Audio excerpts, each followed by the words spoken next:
Баршаңызға қайырлы күн достар, сіздермен Назерке.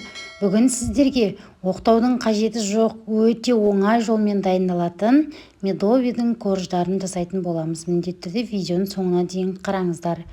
Ең алдымен бізге 6 жұмыртқа қажет болады.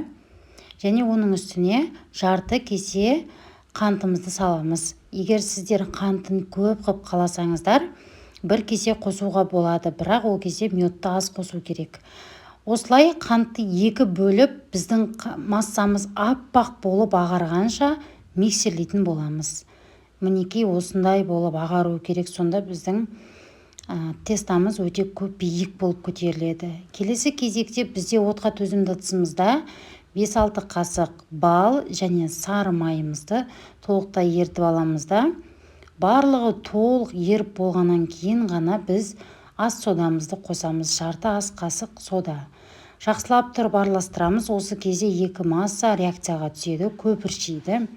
Тасытып алмаймыз, жақсылап үздіксіз араластырамыз. Қоңырқай түске енген кезде жұмыртқалы массамызға қоса отыра жақсылап тағы да миксермен араластырамыз толықтай. Ендігі кезекте 1 кесе, яғни сорпа ішетін үлкен кесемізбен толтырыңқырап ұн қосатын боламыз. 4-5 бөлікке бөліп отырып қосыңыздар, бірден қосуға болмайды. Мінекей осылай жақсылап миксермен миксерлейміз. Мен барлығын осындай сіздерге ыңғайлы болсын деп кесемен өлшеп қостым. Ендігі кезекте осылай кальциумыздың көмегімен домалақтап жақсылап тұрып формасын шығарамыз. 4 бұрышты қылуға да болады. 5-6 қасықтан құя отыра, осылай шет жағасына барлық жеріне жеткізіп құятын боламыз.